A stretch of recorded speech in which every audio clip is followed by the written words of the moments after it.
Behind every number given in sacrifice and generosity, there is a name. And behind every name is a story of God's grace and transformation.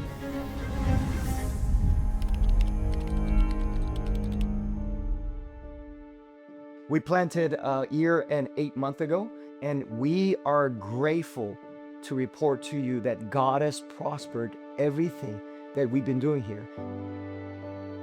The gospel of Jesus Christ has the power to transform lives, transform hearts. So not just system, not just behaviors, but hearts. And that's what we need in this city. I'm from Bangladesh, where about 90% of the people are Muslim. When I was growing up, I started to ask a lot of questions about religion, and none of them were able to answer those questions.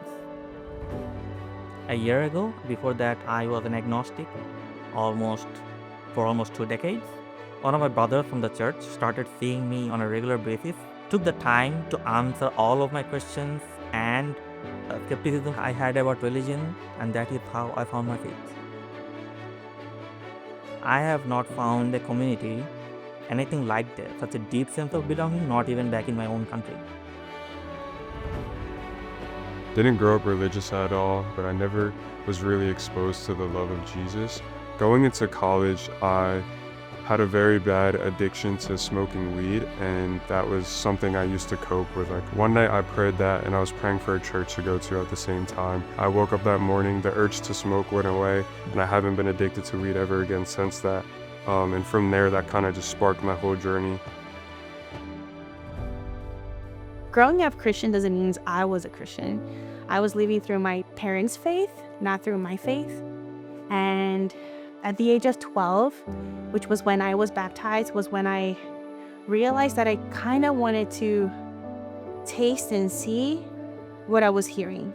Not only hear and not only live by other people's testimonies, but also have my own testimonies.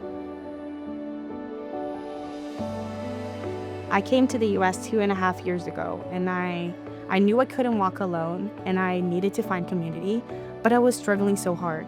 Like I went through so many churches, and I just couldn't feel like it was a family to be part of. Unity is a word that definitely defines GCCG.